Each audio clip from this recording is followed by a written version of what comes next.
Le groupe djihadiste État islamique contrôle depuis plusieurs mois maintenant de larges pans du nord de l'Irak et de la Syrie voisine.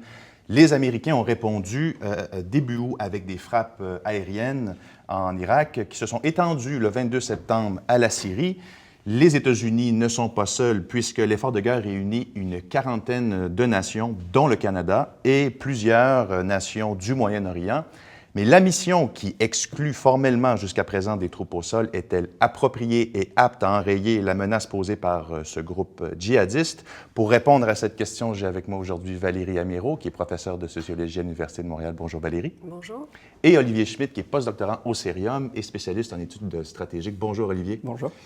Donc, frappe aérienne, armes fournies aux groupes d'opposition, mais on nous promet partout, jamais de troupes au sol. Pas de troupes au sol pour l'instant. No boots on the ground. Est-ce que c'est suffisant pour enrayer cette menace, Olivier? Alors, il y a différents aspects à la question. Les frappes aériennes, dont on pourra discuter de l'opportunité ensuite, évidemment, vont avoir un impact limité sur la capacité du groupe État islamique. On peut faire trois choses avec des frappes aériennes. La première, c'est forcer un changement de tactique de l'État islamique en réduisant sa capacité militaire, c'est-à-dire en frappant, par exemple, ses troupes d'artillerie ou même en éliminant des combattants, tout simplement. La deuxième chose, c'est le forcer à rester dans les villes, puisqu'on ne va pas frapper des villes au milieu des populations civiles, donc le forcer à rester dans les villes, en évitant qu'il conquiert de nouveaux territoires. La troisième chose, c'est réduire ses ressources, notamment ses ressources financières, en frappant les installations pétrolières qui sont contrôlées aujourd'hui par l'État islamique. Ceci étant dit, une fois qu'on a fait ça, ça ne va pas faire disparaître le groupe et les structures proto-étatiques que le groupe met en place, notamment en termes de coercition de la population, puisqu'il assure une forme de justice locale, des missions de police locale.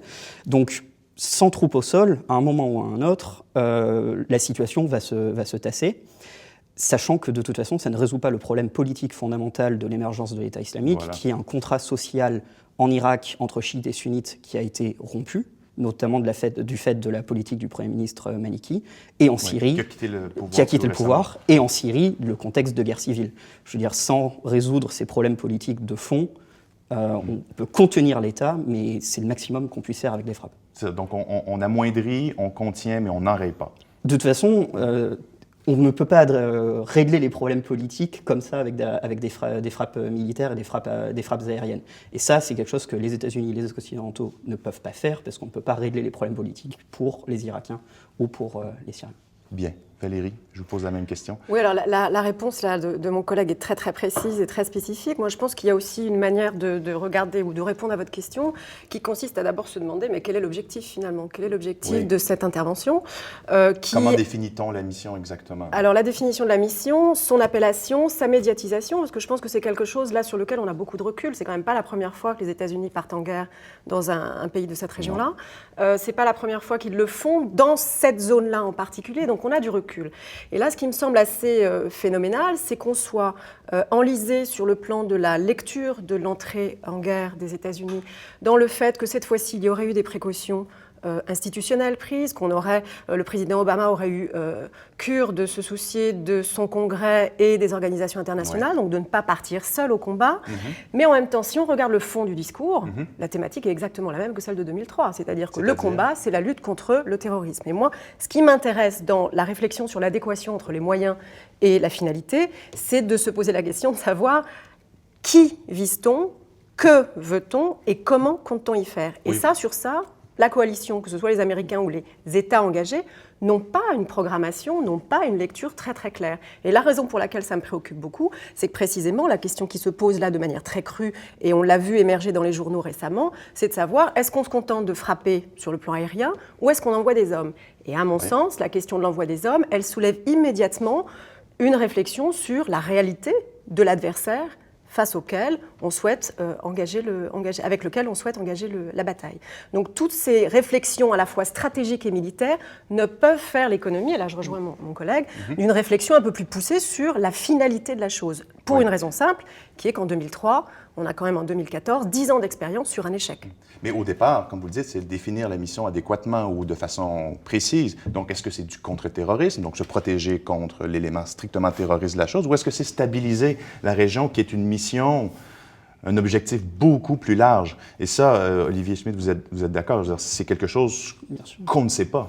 Exactement. Ah oui, le discours du président Obama a été d'une ambiguïté totale sur la question, puisqu'il dit qu'il veut dégrader et détruire l'État islamique.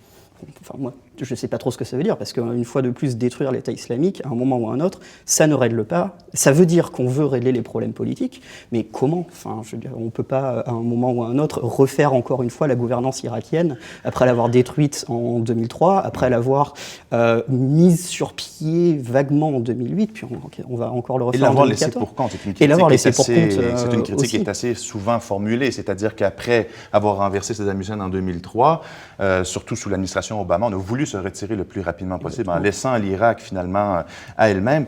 Mais justement... Je ne suis pas trop d'accord avec cette idée qu'on a voulu se retirer très rapidement. On ne s'est pas retiré rapidement. Ils ne se sont pas retirés rapidement. Et ils se sont retirés sur le plan militaire, mais sur le plan politique, en laissant en l'état toute une série de promesses sur lesquelles ils s'étaient engagés. Exactement. Réforme de la Constitution, fonctionnement des institutions. Du coup, en Irak, depuis 3-4 ans, on a une stabilité politique de façade. Alors là, ce qui est quand même surprenant sur le plan médiatique, c'est qu'on a ce sentiment, comme spectateur depuis le Canada, depuis un contexte occidental, d'une mise en scène et d'une théâtralisation réciproque. L'organisation Daesh est entrée dans une guerre de communication dont elle a acquis les moyens à force de parades barbares, d'assassinats ciblés, d'extrême médiatisation de ces initiatives, de certaines d'entre elles en tout cas, parce qu'on passe sous silence ce qui s'est passé sur le terrain. Et de l'autre côté, il me semble aussi que l'intervention en guerre, enfin l'entrée en guerre plutôt, ou l'entrée dans les frappes aériennes des États-Unis, relève aussi de cette manipulation médiatique. Et je dis manipulation parce qu'il me semble qu'on a eu un calendrier assez clair au mois d'août, dans lequel on a vu tout d'un coup émerger une minorité dont personne n'avait eu connaissance. Les Yézidis. Alors pendant la période estivale, donc on vous parle de ces minorités qui fuient, qui sont violées, qui sont massacrées. Il faut savoir que les organisations humanitaires et l'ONU aussi étaient sur ce dossier-là depuis très longtemps, et que ce n'était pas forcément l'État islamique qui était en cause, l'organisation État islamique, mais que c'était des milices chrétiennes, que c'était d'autres types d'organisations qui s'en prenaient à ces minorités. Donc on a ce premier appel. On a ensuite la montée en puissance du choc émotionnel des Occidentaux qui découvrent qu'on égorge certains des leurs et qu'on les égorge à des endroits qui ne sont pas forcément liés au site sur lequel on va combattre.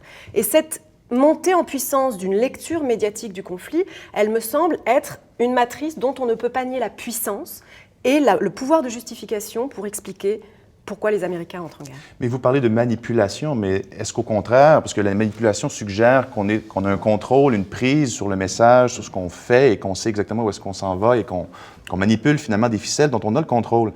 Est-ce qu'au contraire, on n'est pas en train de nager en plein brouillard et dans une certaine improvisation ou en essayant de respecter ou de tenir compte de plusieurs facteurs qui rentrent en ligne de compte, comme le fait que les nations occidentales, les États-Unis et le Canada n'ont pas de volonté d'intervenir véritablement sur le terrain là-bas. Est-ce que ça serait une lecture juste de la situation, Olivier? C'est délicat à dire. Je pense qu'il y a une dimension interactionniste.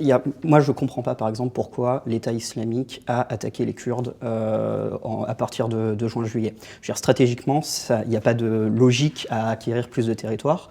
Je pense qu'ils ont une logique religieuse derrière qui peut s'expliquer, mais stratégiquement, ça remet les Américains dans le jeu, parce que médiatiquement, effectivement, comme le disait Valérie, c'est une question qui émerge, surtout que tout le monde a été surpris de voir les peshmergas s'effondrer apparemment aussi rapidement. Ouais. Donc il y a les deux dimensions qui jouent, qui est, selon moi, la surprise stratégique de ce qu'a été l'attaque du Kurdistan, ouais. Et ensuite la mise en œuvre d'une logique médiatique qui a été décrite par la suite, qui force un peu les acteurs à rester dans un discours qui est à moitié créé par eux, mais qui ensuite a une espèce d'effet autonome sur eux. C'est-à-dire que plus on médiatise une situation, plus on est obligé de répondre à la situation qui a été médiatisée. Oui. Donc il y a ces deux dimensions qui restent à explorer, sachant que le Daesh lui-même, comme on l'a dit, met en scène une forme de violence, tout en passant sous silence des massacres qui ont été commis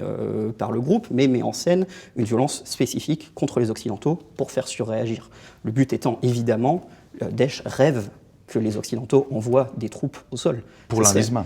Pour l'enlisement, c'est parce que enlisement. même en termes d'image, c'est un moyen de dire, de relancer le discours anti-croisade, anti-occidental. Regardez, les Occidentaux sont une fois de plus en train d'intervenir en terre musulmane. Oui. Enfin, ils rêvent de ça. Mais justement, je voudrais quand même, je tiens à aborder la question de la coalition internationale, une quarantaine de nations. A priori, si on compare avec 2003, c'est ce qui devrait conférer une certaine légitimité. Et on ajoute en Occident qu'il y a des nations moyen-orientales, arabes et même turques. Est-ce que ce n'est pas effectivement un élément de légitimation qui peut aider à la réussite de cette mission? Alors, je vais répondre à votre question, mais je vais d'abord préciser quelque chose. Je pense que sur les Kurdes et sur la prise de Mossoul en particulier, moi, je ne vois pas ça comme quelque chose de si surprenant. C'est surprenant si on se place d'un point de vue purement stratégique, qui consiste effectivement à dire, comme le disait Olivier, ça a déchaîné, ça a finalement engagé ou contraint certaines puissances à se réengager sur ce terrain-là.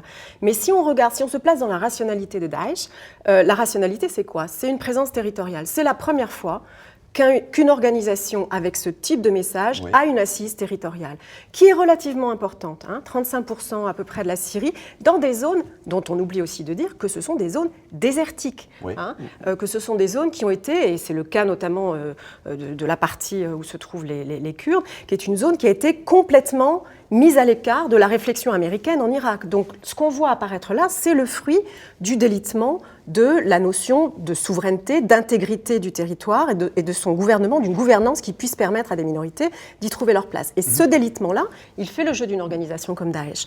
Pour répondre à votre question... Oui, très rapidement. Ça va être difficile. Je ne pense pas que les forces qui se soient engagées, ou la question de la manière, pour répondre plus clairement, la question de la manière dont vous la posez continue de se placer dans la perspective uniquement occidentale. Moi, ce qui me préoccupe, c'est qu'on soit à ce point aveugle des registres et des répertoires de légitimation des acteurs sur place. Le fait qu'une coalition implique côte à côte l'Iran, l'Irak et la Syrie de Assad, c'est quelque chose qui, sur le terrain, ne peut que générer des problèmes que les Américains n'ont pas les moyens d'endiguer, mais dont ils ont peut-être et certainement la connaissance. Bien. Olivier? Oui, je suis entièrement d'accord. Il y a un problème d'affichage, en fait, où on essaie de communiquer à plusieurs audiences à la fois, où on essaie à la fois de se légitimer auprès des audiences occidentales et auprès des acteurs sur le terrain. Il y a un moment où c'est conflictuel, parce qu'on ne peut pas... les dynamiques politiques en Occident ou sur le terrain ne sont absolument pas les mêmes. Et effectivement, les effets d'affichage sont contradictoires à un moment ou à un autre. Bien. Alors, la mission n'est peut-être pas très claire, mais on nous promet un long combat, donc on aura sûrement l'occasion d'en reparler. Olivier Schmitt, Valérie Miro, merci beaucoup. Merci à vous. Merci à vous.